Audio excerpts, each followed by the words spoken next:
So good evening, everybody. Welcome to the Maudsley Philosophy Group.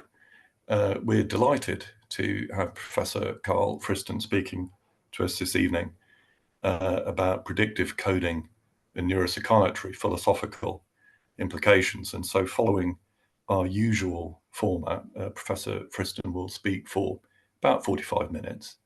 And then that will give us an opportunity for about 45 minutes for discussion. I'll get the ball rolling with a few questions and then we will open out, and we're happy either for questions to be read from the chat or for people to come online and put their questions directly, whatever people wish to do.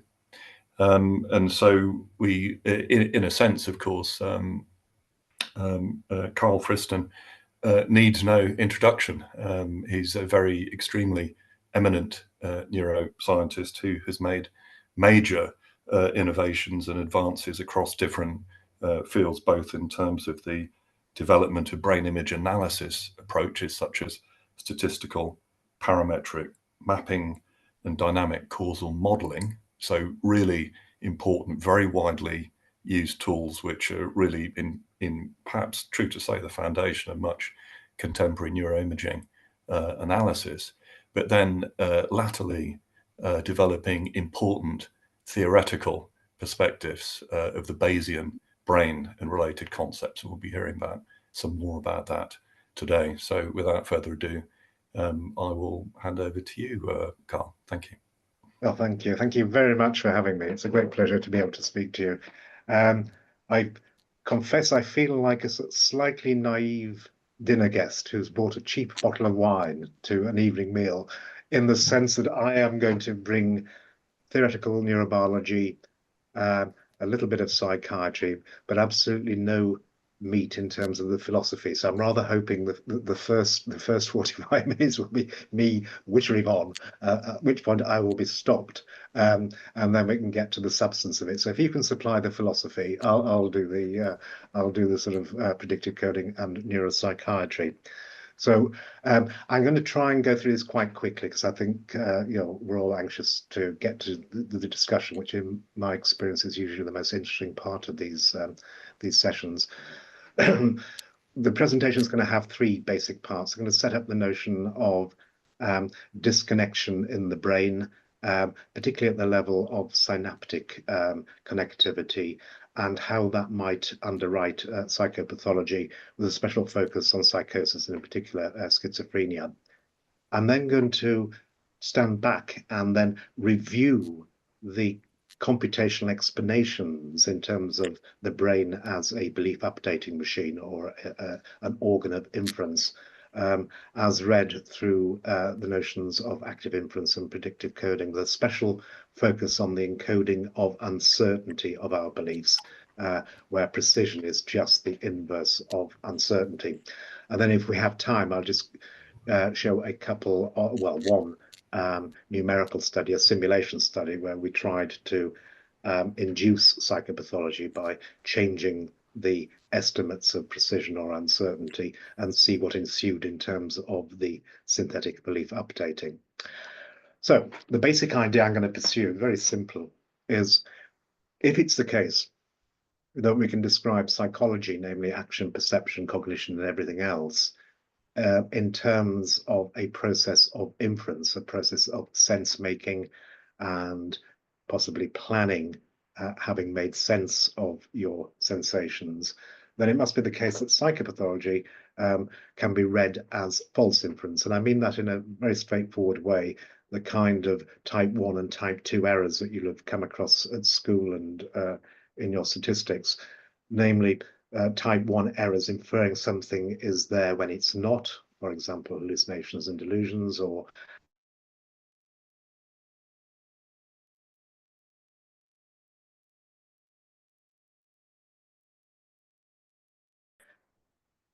the third part of this is that there's a special kind, a particular kind of false inference that reflects a failure to encode uncertainty or the precision of our beliefs. So I'm going to talk about aberrant precision in the spirit of things like aberrant salience, for example, in computational terms. And the story that I want to tell is that physiologically, in terms of the pathophysiology, this can be explained by aberrant neuromodulation, gating of synaptic connections that contextualizes our message passing. So just to set the stage then, I listed here some of the coarse-grained symptoms and signs of psychosis, and just wanted to point out that they can all be understood in terms of abnormal beliefs and false inference, in the sense that delusions are simply false beliefs suitably defined. Things like delusional systems would be a sort of characteristic example of the kind of false beliefs that we may have conscious access to. Hallucinations, similarly, false percepts. Thought disorder can be read as abnormal belief updating in terms of loosening association or Bloilerian sort of disintegration of the psyche. And indeed, if one thinks about it, nearly all psychiatric and possibly a large number of neurological conditions can be understood or described in terms of abnormal belief updating, say abnormal beliefs about my body dysmorphophobia, delusional mood, right the way down to persecutory beliefs in delusional systems. So I just listed a few there. What about the physiology? So what I've done here is just list some of the etiological theories with a special focus on synaptic theories. So I've just classified all our favorite synaptic hypotheses in terms of those that pick out dopamine, for example, abnormal plasticity notions, aberrant salience, glutamate hypotheses, abnormal NMDA receptor dysfunction, that itself usually comes hand in hand with some kind of aberrant synchrony or coherence due to dysfunctional NMDA receptor activity on fast spiking and inhibitory interneurons and their interaction with pyramidal cells. We have GABAergic explanations of this abnormal excitation inhibition balance or interactions between excitatory pyramidal cells and inhibitory interneurons, sometimes cast in terms of aberrant gain control. Just looking at these hypotheses, again, there's a cross-cutting theme, namely aberrant neuromodulation and synaptic gain control. And that leads to a dialectic in terms of understanding, particularly schizophrenia and possibly many other disorders, in terms of disintegration or disconnection syndromes. And those come in two flavors. And I've cartooned that just by reference to Wernicke's surjunction hypothesis, namely the anatomical disruption of associative connectivity of the organs of connection, namely the white matter tracts, here pictured in terms of literally a lesion on the wires of an old-fashioned circuit board. However, the notion of an aberrant neuromodulation speaks to, I think, a slightly more subtle kind of disconnection, which sometimes has been labeled a functional disconnection, probably more close to the notions implied by Bloiler's ideas of disintegration of the psyche, of conscious processing. And I've likened that to a failure not of broken wires, but a failure of synaptic transduction, say the failure of a transistor. And this leads to a view of a functional disconnection that is underwritten by a particular kind of synaptopathy, a synaptopathy that leads to a failure of synaptic gain control or at the level of neural circuits excitation inhibition balance. And that's the theme that I want to pursue, and I'm going to pursue that now from a purely theoretical point of view. So I'm now changing gears, and now we're going to briefly rehearse active inference predictive coding and the key role of precision.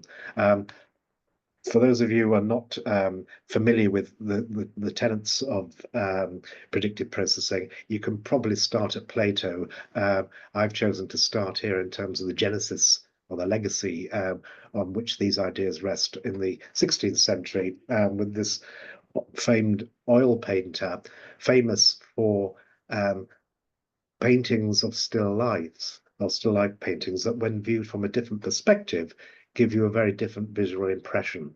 So if previously you saw a bowl of fruit, and now you see a face, the point being made here is that you made that face. It's something that you brought to the table as the best explanation for this pattern of sensory input.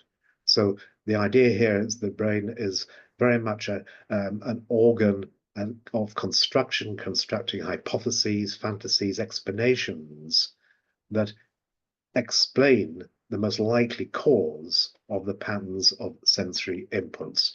And this notion probably most beautifully expressed by Helmholtz in terms of his ideas about unconscious inference. So, for example, objects are always imagined as being present in the field of vision as would have to be there in order to produce the same impression on the nervous mechanism. So again, he's emphasizing that perception, or unconscious inference in this instance, starts on the inside.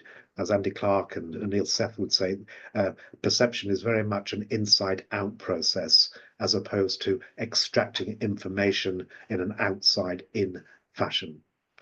And that notion of the brain as an organ of inference or a statistical organ very much echoes the notions of Richard Gregory describing perception as hypothesis testing, that basically you use the sensory evidence at hand to validate or not explanations, hypotheses, fantasies that you might have in order to explain or find the best explanation for your sensory input.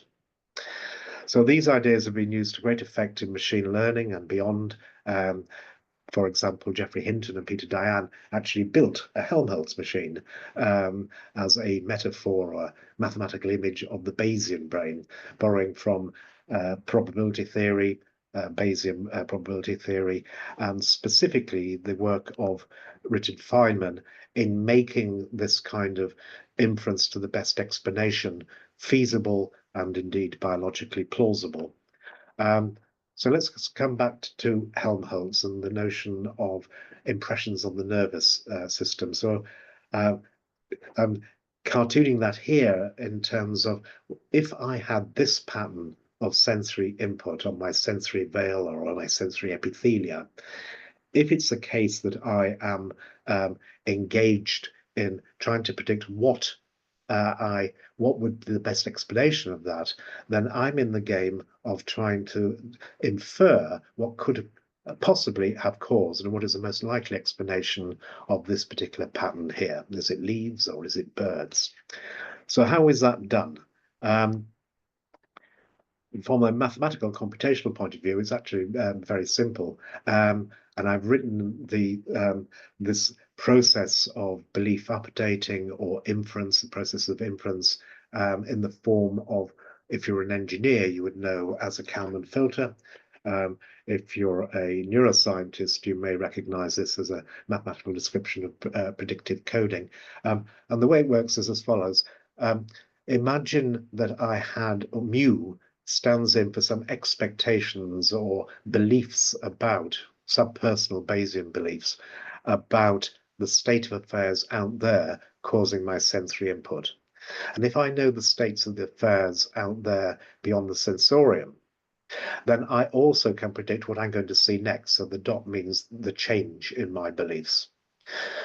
However, I can augment or update that prediction on the basis of what I actually experience by minimizing a prediction error. And this is expressed by this gradient operator on the sum squared prediction error, weighted by their precision. So what's a prediction error?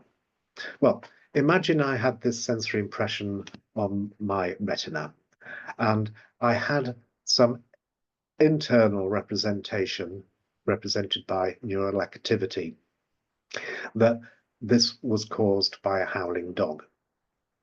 And if I had a generative model encoded in my hierarchical connectome that would generate what I would see if it was a dog, I can then generate that prediction and subtract it from my actual sensations to give me the prediction error.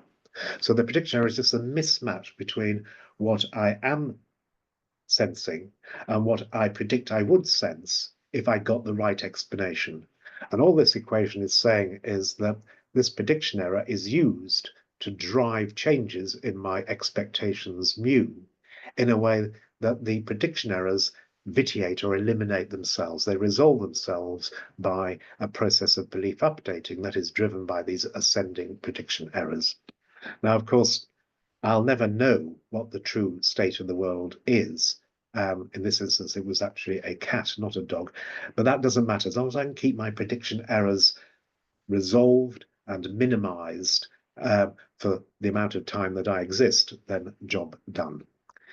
I just want to bring your attention back to this because the degree to which the prediction errors can drive belief updating of a hierarchical sort, for example, in the brain, rests upon their precision.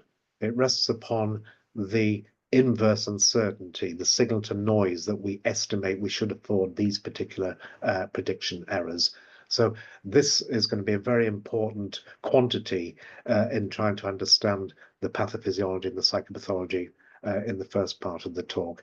And you can see immediately that for any given prediction error per se, then the precision weighting affords the sum of squared prediction errors much greater efficacy in driving changes, evoking neuronal responses that underwrite the way that I represent my world or make sense of the world. So this notion of minimizing prediction errors, I think, is very concise and provides a lovely explanation that brings together action and perception in the following straightforward way. That if I want to minimize my prediction error, I can do one of two things. I can either literally change my mind by this process of perceptual inference so that my predictions now look more like my sensations. But there's another way in which I can minimize the prediction error.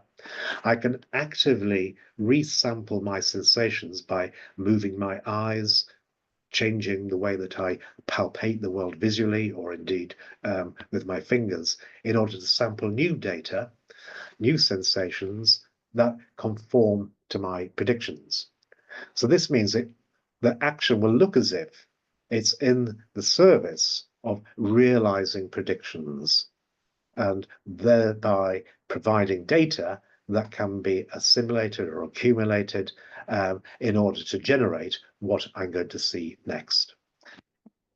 So in minimizing prediction error, what am I going to do? Am I going to change my predictions or change my sensations? Well, it very much rests upon the precision that I afford the prediction error in terms of it ascending into my cortical and subcortical hierarchies to evoke some kind of belief updating. And we're going to understand that in terms of selective attention and sensory attenuation. So I'm going to illustrate that with this graphic here.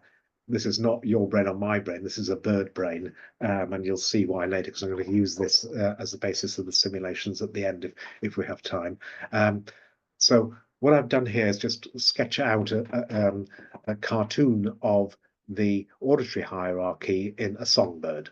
And in the first instance, we're just going to focus on the bird listening to another bird singing. So we have this sensory input here, time and the frequency that arrives, say, at the auditory thalamus. There's some top-down predictions here from the higher vocals center that enable a prediction error to be formed. That prediction error is then sent in an ascending fashion to this higher level here to revise the prediction so that the prediction error is eliminated, is resolved, because I've now got a better representation that dynamically predicts and explains my auditory input. However, these predictions themselves, or expectations themselves, can also be predicted by a higher order area, here, say, area X, and thereby these second order prediction errors can be resolved by higher order representations that typically have a greater temporal support, that give a separation of temporal scales in the way that we abstract meaning and the way that we do sense making for continuous data. In order for me to listen, though, I have to enable the precision of my auditory sensory prediction errors so that it can drive this belief updating and subsequent minimization of prediction errors at every level in the hierarchy, so that I've now got at multiple levels of abstraction a good explanation for what I'm listening to, the particular song or the narrative that I am experiencing. So this would be a nice explanation for listening. However, if I also was equipped with a voice box that could actually generate this kind of song, I can now use exactly the same hierarchical representations, now not to listen to somebody else singing or talking, but to actually generate those auditory sensations myself. So we can use exactly the same computational anatomy to simulate or to understand singing. So in this instance, what we are doing now is taking the predictions of the auditory input, but now attenuating them by reducing their precision using, say, neuromodulatory mechanisms, so that now there is no updating of my beliefs about what I am currently experiencing. But at the same time, I am now generating predictions of what I would feel from my voice muscles if the world was singing, or indeed I am singing. And that means that these predictions can now drive prediction errors in the periphery here that themselves now cause the required or the predicted proprioceptive sensations to be realized by moving my voice box and by singing. So what effectively we've done here is take this predictive coding architecture and made it inactive by simply diverting the prediction errors, the proprioceptive prediction errors, to classical reflex arcs to produce the predicted auditory input that I will not be able to hear in the same way that if you said the same thing or sang the same thing, relative to myself hearing it, simply because I've attenuated the auditory input in order to not subvert the predictions or change the predictions, so I can now realize my intended priors, my intended predictions through this effectively classical reflex arc. So what we have here is a picture of how sensitively the modes of turn taking, for example, listening versus singing, depend upon the precision that I equip different kinds of prediction errors with. And on that view, one can now look at the predictions per se as being predictions on the one hand of extraceptive input and predictions of proprioceptive input, namely motor commands for the proprioceptive predictions and corollary discharge for the extrareceptive predictions, if you like the parlance of motor control theory. But I've also got in play now the predictions of the precision, which determine whether I'm singing or listening. And we can read that in terms of a distinction between sensory attenuation, where I'm precluding these proprioceptive prediction errors from revising my beliefs. In fact, any consequence of my behavior, of my actions, has to be attenuated, because if it didn't, it would subvert or provide evidence that I wasn't actually acting. However, if I don't want to act and I want to listen, then I can change the precision and suspend the sensory attenuation and selectively attend to the sensorium, and thereby effectively listen to what is going on. Just to illustrate how potent this gain of selection and attenuation mechanism is, I'm going to ask you to play a game. Now, I can't clearly see you or get your responses, but I'll ask you to play the game, and then I'll tell you what normally happens. So the game we're going to play is a change detection task. After I count down from 3, Sherlock Holmes is going to jump from this side to this side of the screen. And your job is to tell me whether any aspect of Sherlock Holmes changed in moving from the left to the right. However, if you're a man, I want you to keep fixated on Sherlock Holmes. In contrast, if you're a woman, I want you to fixate on this central cross here. So both the men and the women have the same job. Did anything about Sherlock Holmes change? But the men are allowed to track Sherlock Holmes, whereas the women cannot. They have to fixate on the central cross. And I will now give you the game. 3, 2, 1. And then if I was there, I would then go around the audience to see what exactly happened. So I'll just tell you what normally happens. What normally happens is I ask, did anybody see anything change? And the men say, well, yeah, I think something happened, but I don't think he actually changed. And they would be absolutely right. And then normally the women are smiling to themselves, or at least some of the women are smiling to themselves, because they saw something that happened in the center that the men didn't see. And indeed, there's usually 1 or 2 women who can actually say, I know what I saw. I actually saw, did you miss me? We're able to actually read this something that, that the men couldn't see. So the point being made here is that while the men were moving their eyes, they were acting upon the world. During their action, they had to ignore any sensory evidence that they had not started moving their eyes.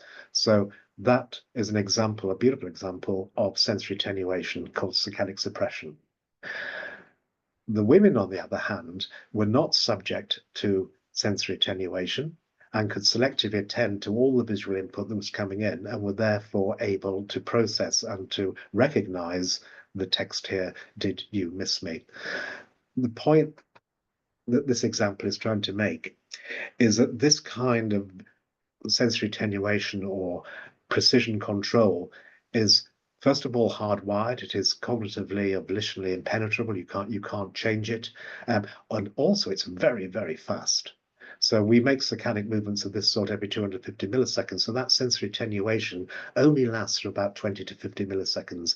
So your neuromodulator mechanisms are kicking in, and then they're being suspended on a very, very fast timescale, so that you can visually palpate the world in a cycle of listening and singing, or looking and moving. I'm going to give you another example now, because exactly the same kind of fast contextualizing changes in synaptic efficacy mediated by presumably these neuromodulatory or gain control mechanisms is not limited just to the bottom layer of this hierarchical processing. It's not just limited to the sensory, say, prediction errors, but also at each and every level in some kind of in a hierarchical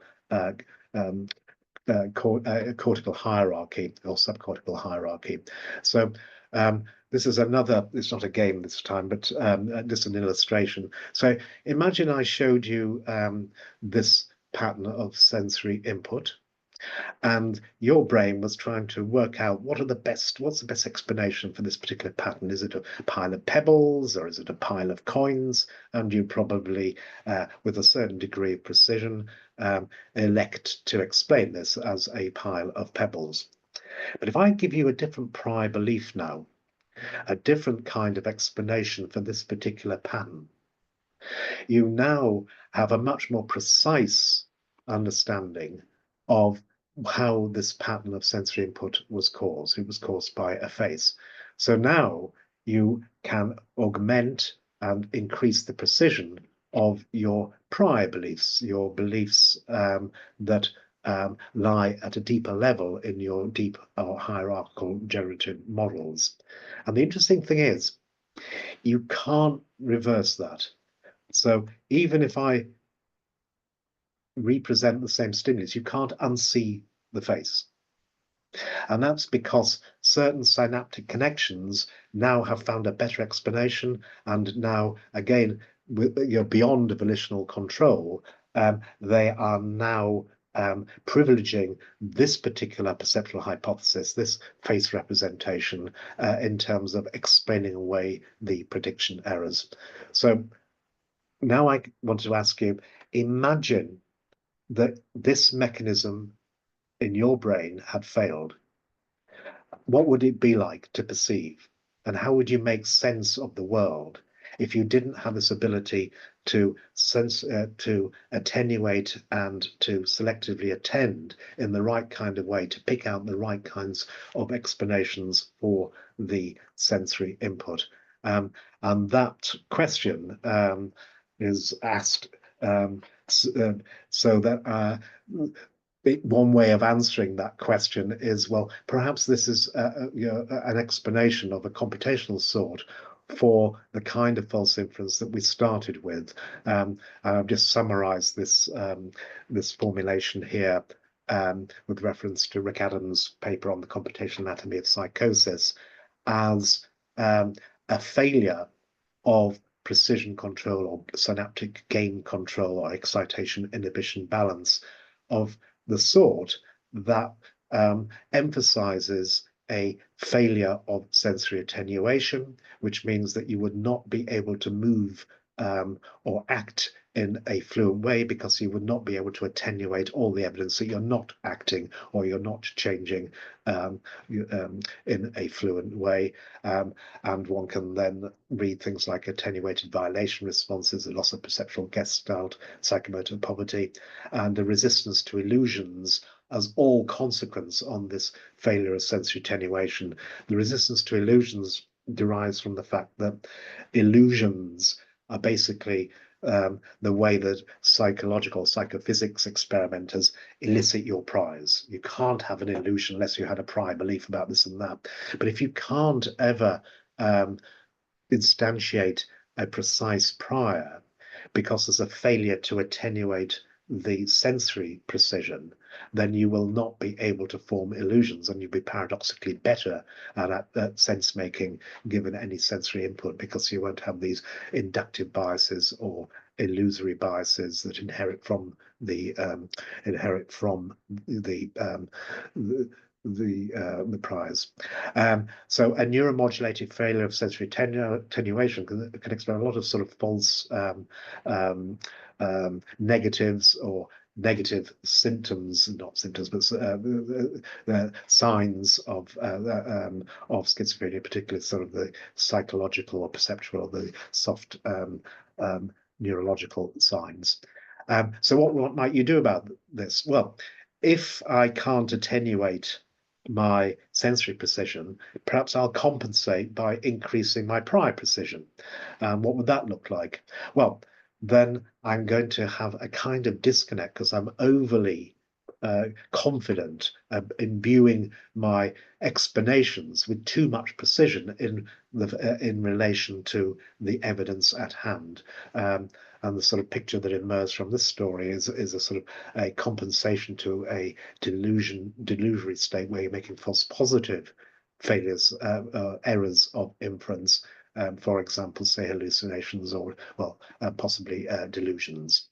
So that's the basic story. Just to end, in the remaining six minutes, which I probably won't need, hopefully, I'll just illustrate that sort of mechanistic explanation for sense making and in using simulations of birdsong using the setup that I introduced briefly before. So here's our bird brain. We can actually write down that predictive coding scheme, that Kalman filtering scheme, in a roughly biologically plausible way in terms of associating expectations with deep pyramidal cell activity and prediction errors of superficial pyramidal cell activity, and inhibitory neurons playing the role of encoding the precision or the uncertainty. And then we can basically play a song to a synthetic bird, look at the electrophysiological responses that would be associated with this kind of belief updating or predictive coding. And then what we're going to do is to fiddle with or introduce synthetic lesions in terms of not the stimuli, but the precision themselves. I don't think you can hear this. No, I guess you can't hear this. I'm hearing a happy little bird singing away to me, going beep, beep, beep, beep, beep, beep, beep. But you'll just have to believe me. I'm not going to try and imitate it. So we can do that, and actually singing quite loudly to me.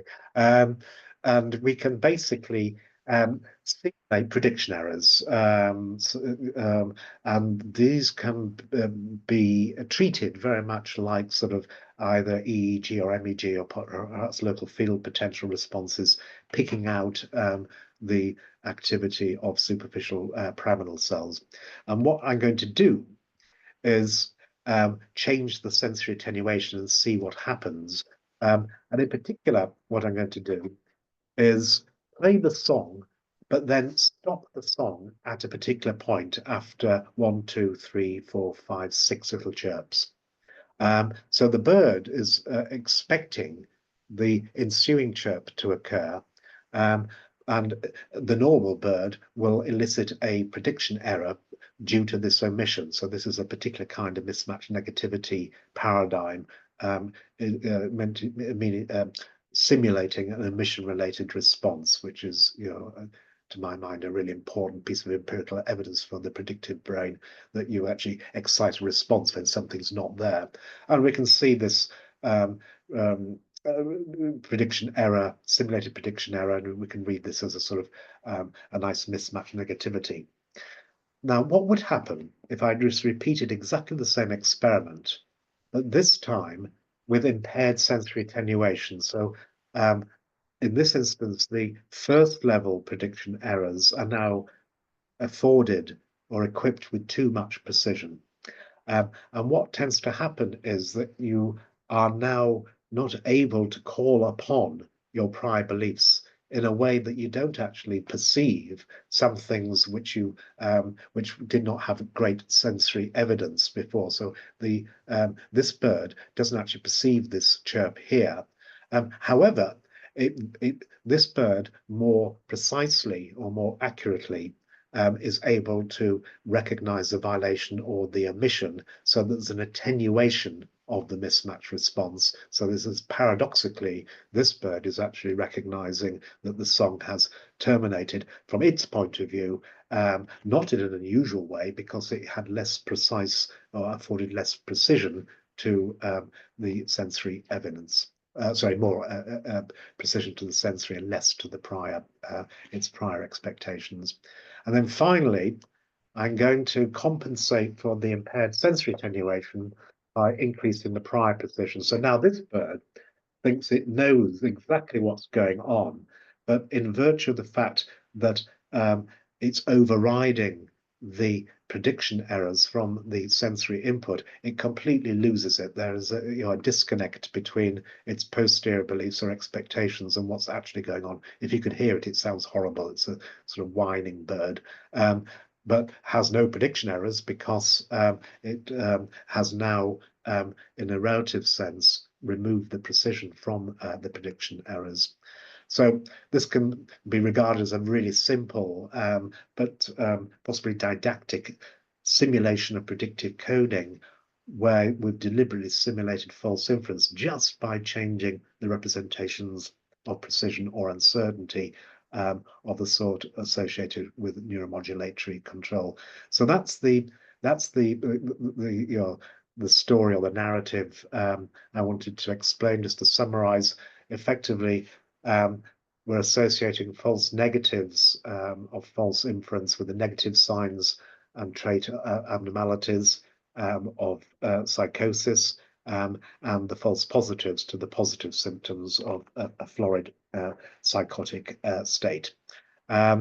So I'll close with a quote from Helmholtz that emphasizes that the way that we measure things, that the precision or the confidence that we imbue our measurements can have a profound effect upon our sense making, just as a physicist has to examine the telescope and galvanometer with which he is working, has to get a clear conception of what he can attain with them and how they may deceive him. So too, it seemed to me necessary to investigate likewise the capabilities of our power, and I'm reading that as precision of thought. And with that, I just want to thank you for your attention and also thank all those people whose ideas I've been talking about. Thank you very much. Thank you very much for a fascinating presentation. So one perhaps place to start to reflect upon is the term hierarchical predictive coding, because that, of course, appeals to the notion of an anatomical hierarchy, a cortical hierarchy, and a cognitive hierarchy. And of course, much of the focus of the talk in the examples that you've given have been on sensory processing, perceptual processing, perhaps we might say to the level of object perception, prototypically the level of object invariance, and perhaps also sensory motor processing. So these are really fundamental aspects of animal cognition and behavior, including human cognition and behavior. So, for example, the perspective provides insights into how it is that we can see things, under conditions of perceptual ambiguity, the sorts of things that might be happening where we have to catch a ball. The ball was thrown to us, we had to catch the ball. But it raises the interesting question of how we can conceptualize the advance up the hierarchy as we go up higher levels. And there are different strands to this. So, of course, the explanatory parsimony of the approach that you've developed really relates to the application of a consistent mathematical, Bayesian mathematical processing across the different levels of the hierarchy. And that really provides a parsimonious means of linking the most primary level of sensory processing with higher cortical function and the intervening steps in between. One of the questions there, though, is in the use of the term prior to refer to different cognitive or informational states. And I think you use the term subpersonal belief, which is a very interesting term, to refer to perhaps the levels of prior or the levels of informational content as one descends the hierarchy and moves away from high level representations.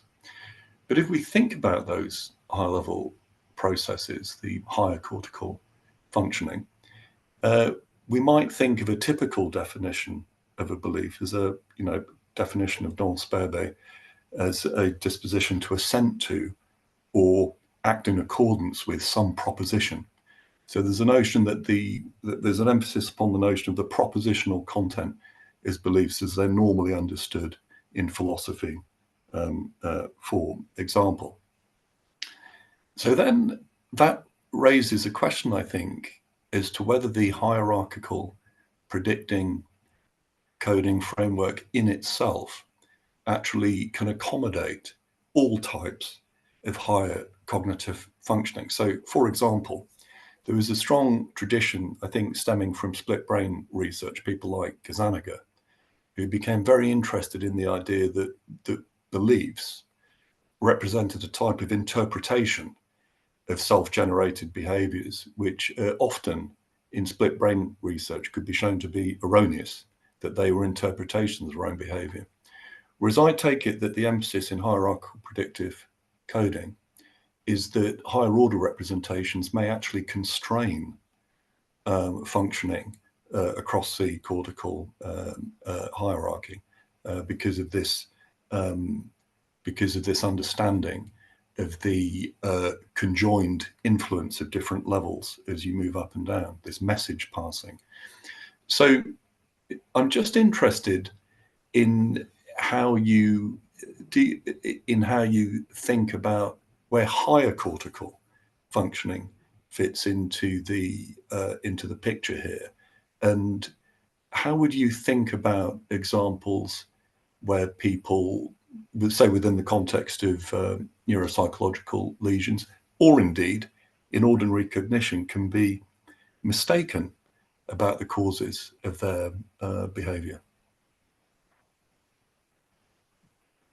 Yeah, you brought up so many issues that it's difficult to know where to start. But just to fully endorse your first observation, so I think that the level of explanation that was on offer with that presentation was very much at the level of unconscious inference. It was a level of subpersonal beliefs that are not propositional beliefs. Still required a deep architecture, a deep generative model, or a hierarchical generative model with hierarchical depth in order to get temporal structure into the game and to make a distinction between sensory and these inductive biases or technically empirical priors that supervene on a hierarchy. But at no point was the word belief meant to induce a propositional belief or have any cognitive meaning. So you could actually read everything I said as if I was promoting something like perceptual control theory or model predictive control, or indeed a very sort of stripped down version of ideomotor theory. There are lots of ways of approaching this mechanics, this belief updating mechanics that has no phenomenology and has no propositional aspect whatsoever, and in one sense has no authentic agency. So I thought it was important that you introduced notions of explanations for what I am doing or what I did or what I will do. You could, the simulations that I used to illustrate the potency of assigning precision could actually just be read as a very biomimetic thermostat, because there was no actual action in play. So I think that would be the first move. So that, yes, you're certainly going to need a deep generative model. In adding layers to or increasing the depth of generative models, one interesting thing invariably happens, and that is that your representations, your expectations about latent causes or states of the environment, the explanations that you evoke to explain the sensory stream, they cover greater and greater time periods, so that you have, if you like, a receding temporal horizon the higher you go. So narrative and sentences would be very, very high in, say, the auditory hierarchy or the language hierarchy, whereas phonemes would be much further down and sort of fluctuations. Take that notion now and now apply it to planning as inference. So now we're talking about a special kind of very deep model that would be required in order to be an agent. So what would you need as part of your generative model, your deep generative model, to be an agent? Well, you'd need to have a model that could predict the consequences of your action. And I think that's quite crucial. So a thermostat does not have a generative model of the consequences of its action, whereas you and I do. And as soon as you have a generative model of your action, you've actually now got a special kind of generative model that is future pointing. And because the consequences of my action have not yet revealed themselves. So now my action and their consequences become not observables, but random variables, which I have to infer. So mathematically, that now becomes a problem as planning as inference. So I think that the steps towards the propositional beliefs of an agent about herself would certainly be privileged or could only be ascribed to certain kinds of systems or creatures that had this remarkable capacity to generate the predictions of the consequences of their own actions in the future. Then you're going to have to address the phenomenology and the propositional aspects. How do I know I'm an agent? So now you've got to say, well, what kind of generative model could possibly bring forth an explanation? Oh, this is it is me causing this. That I am a thing, as opposed to I am a self, as opposed to an other, and that in itself, I think now raises some really interesting questions about when and why you would need to have the hypothesis that I am a self. And one could argue that you only need that when there are others like me that I have to disambiguate from me, or more specifically, did you cause that or did I cause that? Was that mum or was that me? And I have to sort of infer that, and I have to learn that. And of course, if I can do that, then I will have an emergent selfhood. And you could go even further and say, well, it's not just me, it's me in this state of mind or that state of mind. And then you can get into sort of James Langian theories of emotion. So knowing yourself presupposes that you've actually got a generative model that can represent you or me in various propositional or intentional states. And even now, we still really haven't got the phenomenology. So what I normally do at this point is hand over to somebody like Thomas Metzinger and talk about the phenomenal transparency and opacity and knowing that I am perceiving and knowing that I am acting, given that I have a minimal kind of selfhood.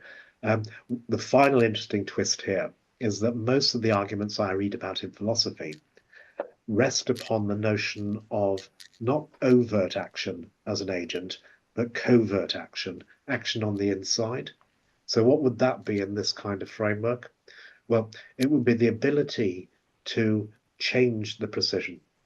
So now you've got a really tight connection that inherits from the maths between phenomenology and propositional beliefs, and you could argue sort of qualitative experience qualia and a certain kind of consciousness or sentience, and action and attention, because we're just reading now the mental action of decreasing or increasing the precision at various levels in the hierarchy as mental action. And that, of course, just is an expression of sensory attenuation in the sensory levels, or selective attention, either exogenous at lower levels or endogenous if I'm looking for the red pen in my desk at the high level.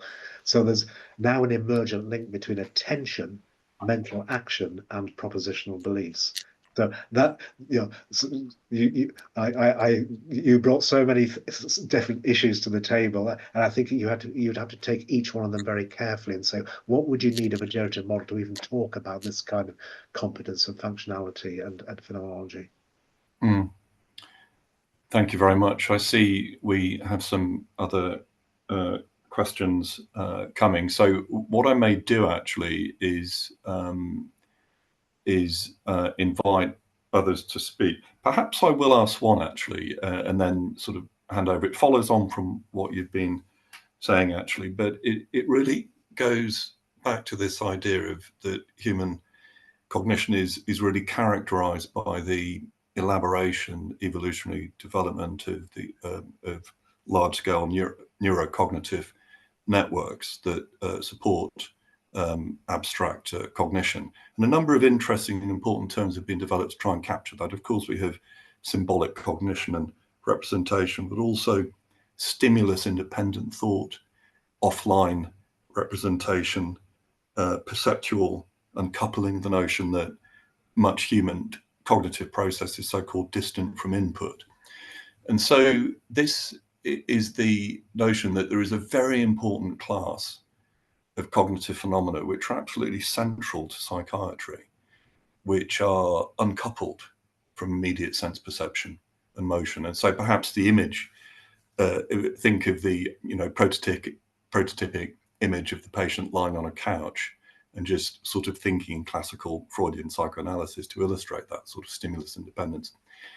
And so if we have a notion of belief updating and message passing with that level of abstraction and stimulus independence, there are two questions here, and you may, I think, have anticipated it somewhat, but two questions. In the absence of immediate sense input or motor output, what's the source of the levels of representation which are enlisted for belief updating? Is one question. And of course, some of it might be the goals of psychotherapy, which addressing anxiety, habituation to anxiety-provoking stimuli, feelings of loss, but perhaps also less easily defined matters like existential meaning, one's place in the world, and so on. Questions like, where should I be buried? Things which are not easily cashed out into concrete sensory motor predictions. They seem to be informed by higher level, emotionally laden representations. And so part of this question is, what are the sources of belief updating with this higher level stimulus independent cognition? And how do you conceptualize that? And the other question flows from a paper by Marcel Messelem in 2008, which is a very respectful exposition of your theory, actually, but in which he posited the notion that these higher cortical centers could also support what he characterized as non-Bayesian cognitive processes.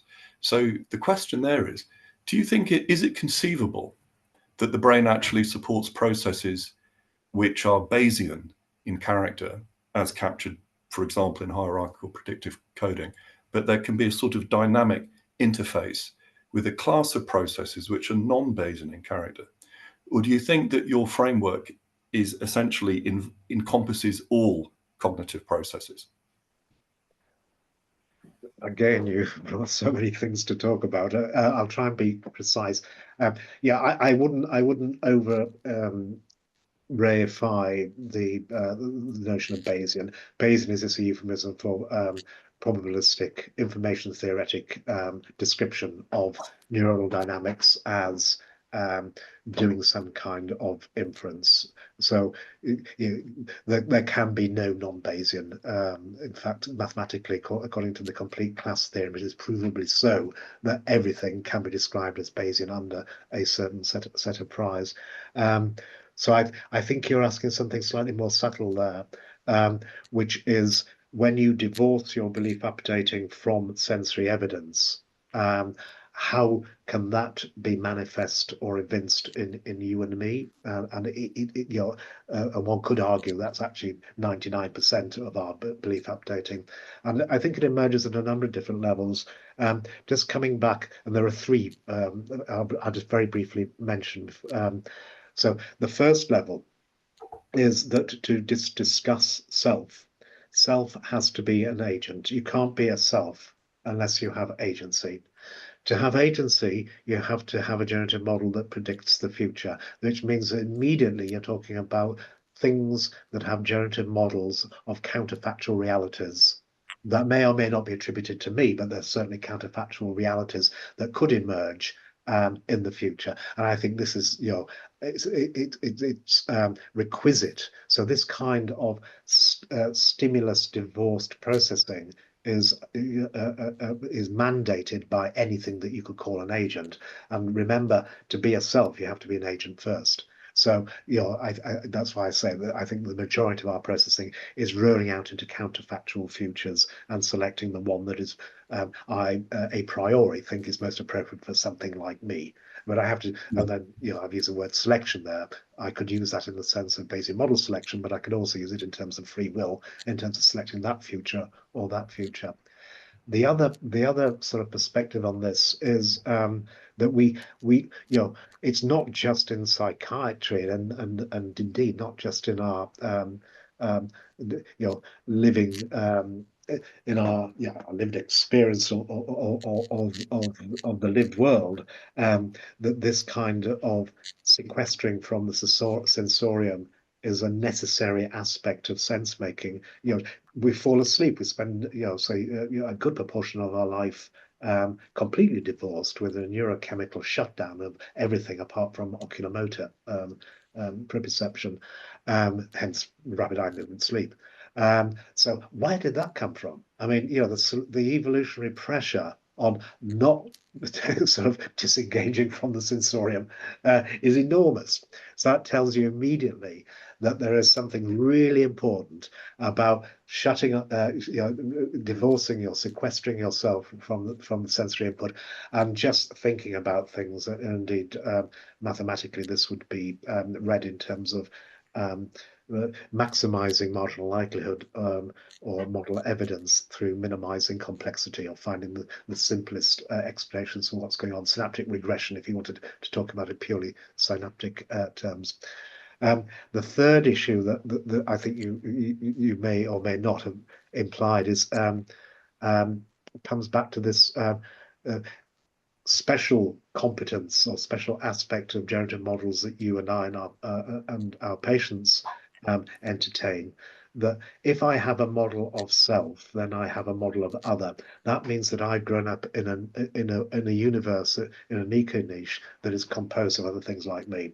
And as soon as you're talking about that special kind of creature, I think then you can start to think about conversation, self-modeling in relation to others. And then self-modeling, I think, has all the has the space that I think holds answers to the kinds of questions that you're asking. So I'm talking about cultural niche construction as part of this extended predictive processing that is unique to creatures that have to live in an environment that is almost completely composed of other creatures, certainly the consequences of the behavior of creatures very much like themselves. Thank you very much. That's very comprehensive. Gareth.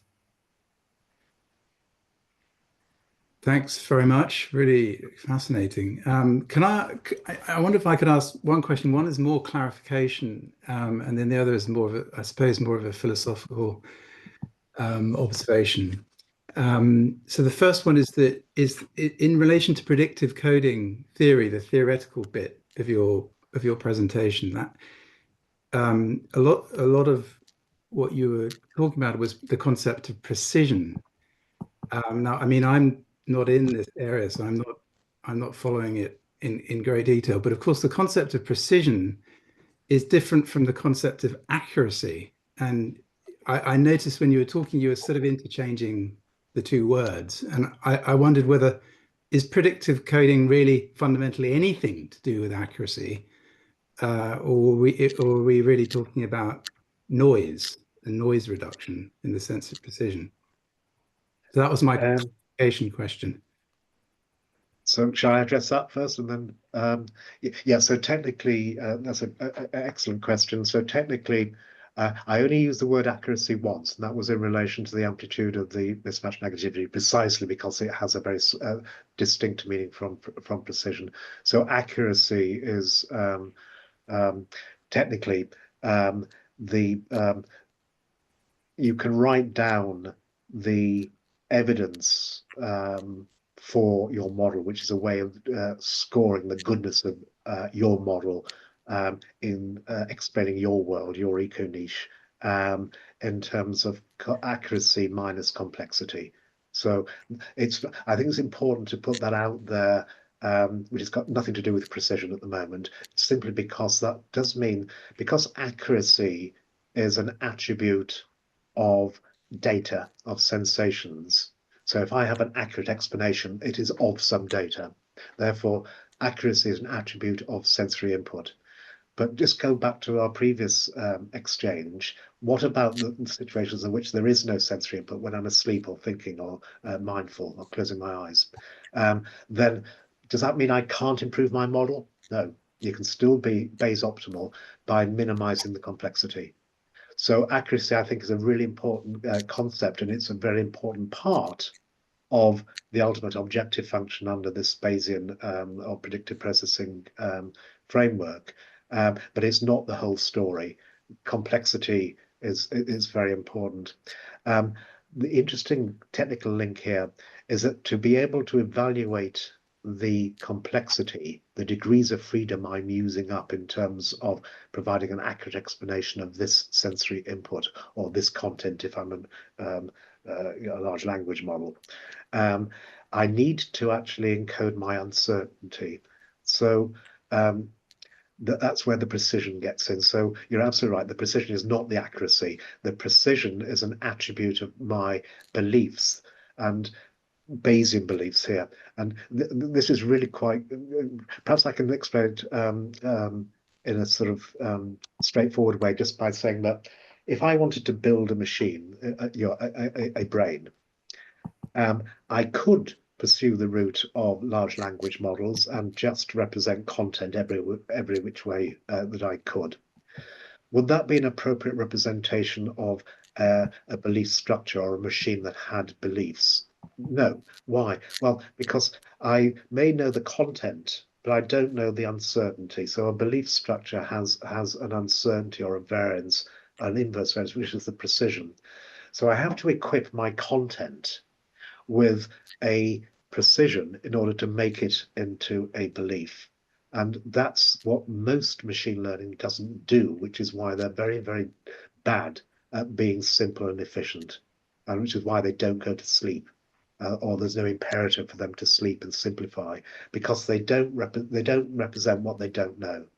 So the explicit encoding of precision is requisite or required in order to interpret neuronal dynamics as a process of belief updating, where belief is read in a non-propositional sense. So if you just think uncertainty when I say precision, I think that's probably a better way and emphasizes the importance of encoding what we don't know, or encoding the level of confidence that we have in any particular explanation that we have.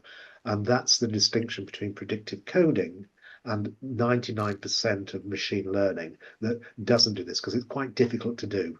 It does require all these high order nonlinear interactions. Notice I've been talking about gain control and modulation. These are second order, high order processes that are not easy to implement, in a very, very big computer. Does that make sense? Yeah, that's a helpful clarification. Thanks. Can I ask this? Do you mind, Quintin, as chair? Please do. Yeah. Please do. So, yeah, it was really interesting to hear you talk about your sources philosophically, and which for me, listening to you, is primarily Helmholtz, Hermann von Helmholtz. So, of course, he's famous as a physiologist, but what people are perhaps less aware of is that ultimately he became a physicist. He really ended up his life intellectually as a physicist. Wasn't a physiologist, and certainly wasn't a doctor. He started his life, in fact, as a doctor. Now, Helmholtz, as a philosopher, was right from the beginning, because he was a Kantian, and his primary sort of innovation, really intellectually, was that he interpreted Kant purely in terms of his theoretical philosophy, or his interest in understanding the world in terms of mechanism. So Kant famously wrote 3 critiques: the critique of pure reason, the critique of of practical reason, and the critique of judgment. So what Helmholtz is effectively doing is just interpreting everything in terms of one of Kant's critiques, the critique of theoretical reason. And that was really his innovation. Now, I just wondered, whether are you in the same tradition here? Because you're talking now about agency, and you're talking about self and other and so forth. For Kant, that would be a disaster. That would be like sort of you're mixing up his critiques, his books. And I just wondered what your reaction was to that. Well, my reaction is of great interest. have no philosophical training. I do know that a lot of Helmholtz's work inherits from Kant, and I always think that's a good thing. I didn't know that he was selective in that. And answer to your question, yes, I am certainly mechanistic in my approach. And if you go in the other direction away from philosophy but to the physics, there is actually a physics backstory to everything I've said that is sometimes framed in terms of Bayesian mechanics that has the same status as quantum mechanics and statistical mechanics and classical mechanics. And mathematically, they all share the same basis. So I'm certainly committed to a mechanics that offers an explanation for sentient behavior. But I'm going to come back to you because you're clearly the expert here. So could you just rehearse those three different critiques and and why having the fantasy that I might be an agent, which of course can go away in say depersonalization situations, would upset Kant?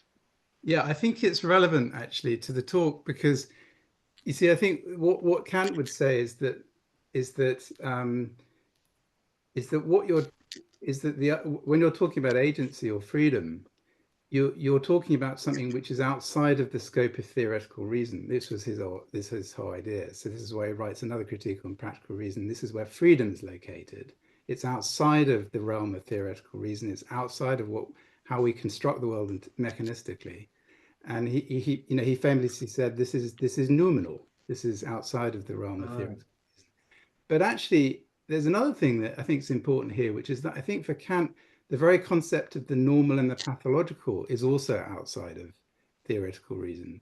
So that would have an implication for you in terms of trying to derive psychopathology from your predictive coding. I think he would say that that would fail conceptually from the beginning, or at the very least, you'd just be borrowing it. You'd be borrowing psychopathological ideas and you'd be applying predictive coding to them, but you're always outside, so to speak, that concept. Or another way of putting it would be that within predictive coding or that theoretical reason, you'd never be able to derive a concept of the normal versus the pathological, not from within inside it. You'd have to have other resources to do that. Okay, can I comment on that? That's brilliant. I didn't know that. So then I'm with Kant. So strictly speaking, there can be no false inference because of that complete class theorem that I described before. So what that says is that comes from sort of data analysis effectively. But what it says is that for any given pair of responses and loss functions, there are always some prior beliefs that render you Bayes optimal. So what that means is you can tell a just so story about any apparent psychopathology. It's just they've got different priors. So you can be still Bayes optimal with the wrong, with abnormal priors. And this has a really practical implication because what it means is there always exists a description of everybody in terms of their prior beliefs under some generative model. And that means that you can, in principle, now apply computational psychiatry to actually evaluate the prior beliefs that led to this choice behavior or this interpretation.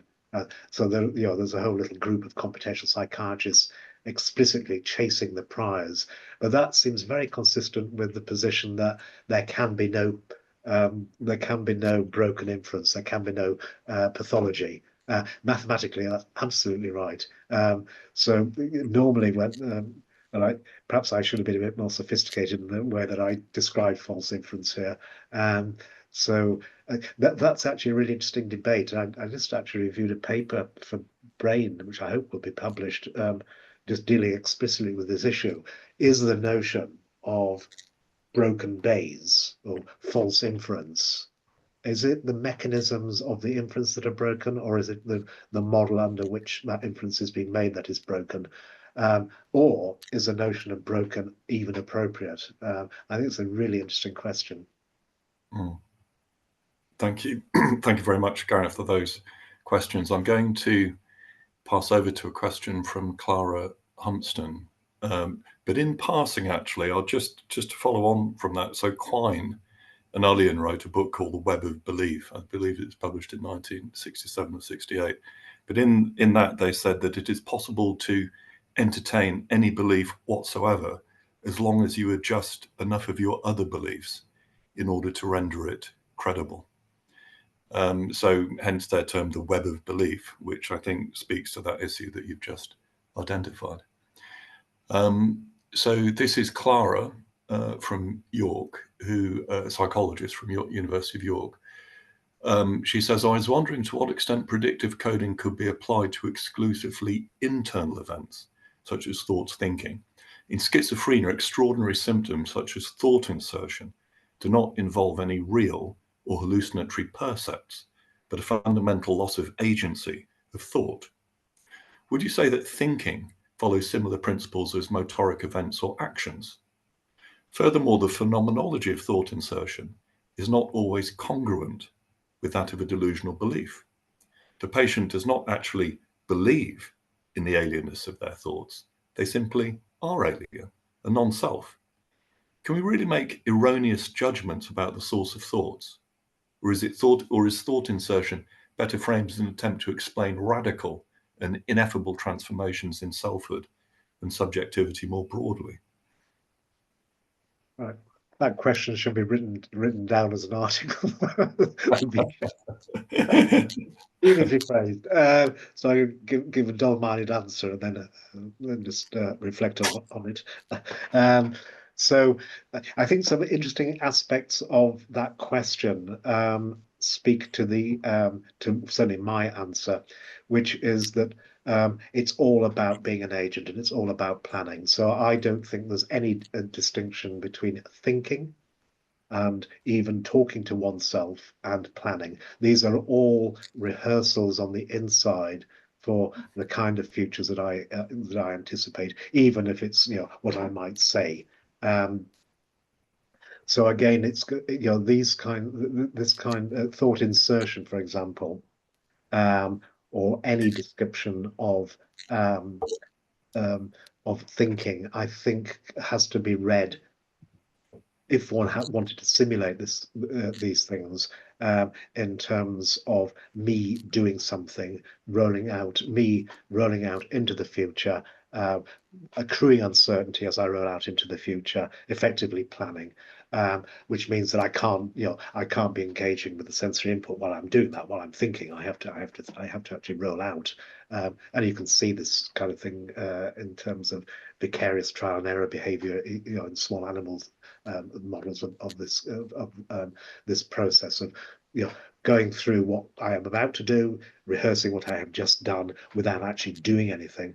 So I think when you talk about thinking and thought, then you are talking about the sort of counterfactual processing, as Anil Seth would emphasize. Of course, thought disorder cannot be experienced. So I think that we're talking now again about this sort of self-modeling and the ability to actually recognize certain aspects of your own inference and your own planning, which brings us back to what would be required of the generative model in order to just have an opacity of a phenomenology of thinking. So I think it probably would be possible to actually spot abnormalities of self-generated internal speech. But you'd have to be very sophisticated and probably quite skilled in practice at looking at the way that you were doing it. And by looking, I mean covertly attending. So again, action on the inside. But because you're attending, it's an action, which again means you are an agent, which means you also have to have a generative model of the consequences of attending. So if it's sufficiently deep and recursive, then I think you can possibly explain an experience of thought disorder, but I suspect you probably wouldn't find many examples of that unless you're skilled at certain internal attention states. the delusions in and of themselves, I think, are sort of aptly described simply as basically finding the best explanation for unattenuated sensory evidence, having to find an explanation for what's going on. And we could tell each other stories about how you get delusional ideas, which are completely base optimal responses to unattenuated evidence. Say, for example, every time the newscaster looked at me, I had some unattenuated interoceptive evidence from my sympathetic nervous system. A natural explanation for that is that this newscaster is talking to me and he's arousing me physiologically in a sort of James Langian sort of circular causality, which is a perfectly plausible explanation. How on earth does my body respond to this personal dialogue or dyadic or intercourse? If this person was not talking to me. So as soon as I entertain the hypothesis, he's actually talking to me, that makes a lot more sense of my multimodal input. But would I be aware that this was a false inference? Well, I'd have to have the representation that I could experience a false belief about my beliefs, which is I repeat, probably is limited to skilled philosophers and meditators. So thank you very much for that. And then, so the topic of thought insertion dovetails quite well with the topic of auditory hallucinations, because of course, both in a sense, we tend to interpret both phenomena as in reality self-generated phenomena, but misappraised, if I can use that language. But of course, in the case of auditory hallucinations, there's a perception. Whereas that is classically said, although there are ambiguous cases and some, there's a range of opinion about this. In the case of thought insertion, there is a quality of the mental representation which loses its sense of ownership or self-generation or self-initiation, but in the absence of a percept. So what if you were to run with the ball a bit and then go from thought insertion to auditory verbal hallucinations, what would you say? Well, I'd like to ask the audience. I'm very mindful, of course, a lot of the formulation in terms of a failure of sensory attenuation or its suspension inherits from the work of people like Karl Friston and Sarah Jane, but was taken up, I think, vigorously and empirically by Suki Shergill and colleagues at the IOP as seeking for things like the force matching illusion, which was studied in depth a few years ago, all speaking to a really simple explanation for hallucinosis and auditory hallucinations as a failure to attenuate the precision afforded the consequences of your own action. So, I mean, Chris, Frith originally sort of formulated this in terms of inner speech, which is heard. Simply inner speech that is inferred to be generated by not me. Simply as the simplest explanation for why on earth am I hearing this? It should have been attenuated. So the very fact I'm hearing it because of the failure of sensory attenuation means it must be somebody else generating this. So I found that I find that a very compelling and simple and plausible explanation for certain kinds of hallucinations. I'm not so sure about delusions, but certainly hallucinations that are very consistent with this sort of failure of sensory attenuation, story. Is that what you were getting at? Yes, I mean, I think that of course, it was indeed. I mean, I'm reflecting a question from a member of the audience. I believe Tony David says Tony. I presume that's Tony David, inviting you to reflect upon the topic of auditory hallucinations, which flows on very well from the topic of thought insertion. And I see actually we have some other additional questions as well in the audience. So there's a reflection here, following on from an earlier part of the talk. It's really interesting for me from Zamir Kadodia, because I'm currently writing a PhD thesis on predictive processing and autism, where one of my arguments is that predictive processing seems to quite naturally support the neurodiversity movement. Like you say, there are no broken or wrong ways to infer, just different sets of priors that might still be Bayes optimal. Do you have any thought? I mean, that's a reflection, but would you say that that's consistent with your sort of argument that you present? Absolutely. Yeah, absolutely. I mean, autism, I think, was the sort of the poster child of this sensory attenuation story. Originally people like Pelicano and Baer sold this as overly strong or weak, so was it hypopriors, that's right, which of course is the mirror image or a complementary way of describing unduly precise sensory precision on the sensory evidence, and that has had a lot of traction and a lot of explanatory power in autism in terms of the consequent failure or the inability to disengage from the sensorium. So you're always attending to, simply because you cannot engage or suspend that sensory attenuation and invoke to attenuate it. You're constantly engaged with the environment. And you want to render it as predictable as possible and as minimally surprising to eliminate those prediction errors.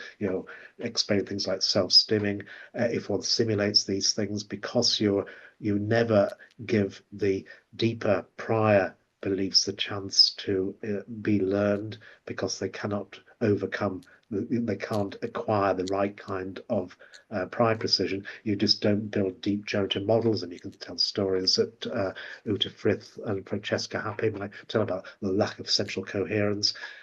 You can even tell stories about oxytocin, in terms as the sort of the neurochemical potential neurochemical player, as a failure to instantiate sensory attenuation during a crucial part of neurodevelopment, which would be attachment, and basically establishing a sense of an interoceptive self, a somatic self that is distinct from mother. So I think autism research has got a really rich and appropriate, really rich space in which to apply these theoretical ideas. However, I think the point being made was basically by appeal to the complete class theorem, that every one of these failures is just an expression that this particular generative model and this particular person has these prior beliefs about her lived world. And if I am autistic, to a certain degree, then I may be very good at certain things, like idiot savant, for example, will be able to be much more in touch with the sensorium and possibly even reproduce it through art or through description. So I think that what the person asking the question and probably wants is an appeal to the complete class theorem. So and there is a literature out there which I think would certainly vindicate that sort of interpretation of the complete class theorem from the perspective of neurodiversity. Thank you very much. I'm mindful of the fact actually that we have reached 8 o'clock. There is actually one final question, which perhaps if you could just sort of, if you are able, just give us the briefest outline of your thoughts, perhaps to set us in future direction for reading. But it says, at this time, thanks so much. How does predictive coding develop? Do we have innate priors? If not, how do we come to have priors?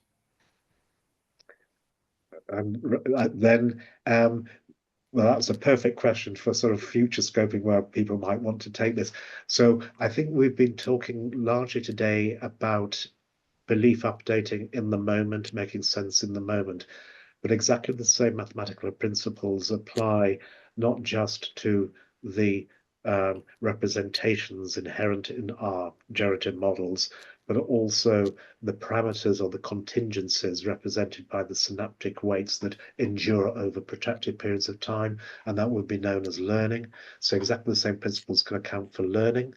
And furthermore, not only learning the parameters under a particular generative model that has this structure, but the very structure itself. We talked briefly about sort of synaptic regression, the house cleaning that goes on when we introspect or when we are asleep, that actually changes the very structure of our models. So this is known as structure learning. In the context of predictive processing, this is Bayesian model selection, trying to maximize the adaptive fitness or marginal likelihood of my generative model for my world. So that can emerge at many levels. It can emerge neurodevelopmentally. Well, we've already talked about sleep-wake cycle, but also neurodevelopmentally. But most crucially, the best application of Bayesian model selection is in the context of natural selection and evolution. So you have a very natural explanation for where the priors come from. They are endowed by evolution by a process of Bayesian model selection. And so we are a phenotype that is just an expression of evolution, trying to find the best explanation or hypothesis for what fits in this eco-niche. The twist, of course, is that we actually build our own eco-niches. So you then get into back to where we talk about for cultural niche construction, where the niche itself now becomes subject to both our choices and our behavior, as well as of course, selective pressure. So I think you just look at the literature on learning, and beyond that, on structure learning. And I think you'll see the same principles emerge, but just at different timescales. That's great. Thank you so much. So I think that, I suspect we could easily carry on talking and talking, but we're very grateful to you, Professor Friston, for really excellent presentation and stimulating discussion. But I think we should probably bring it to a close. So I'll just take this opportunity to extend our thanks to you and on behalf of everybody attending. Well, thank you. I'm going to go away and read a bit more about Kant. I think that sounds quite important, doesn't it? Brilliant. Thanks so much. Good night. Very much. Good night.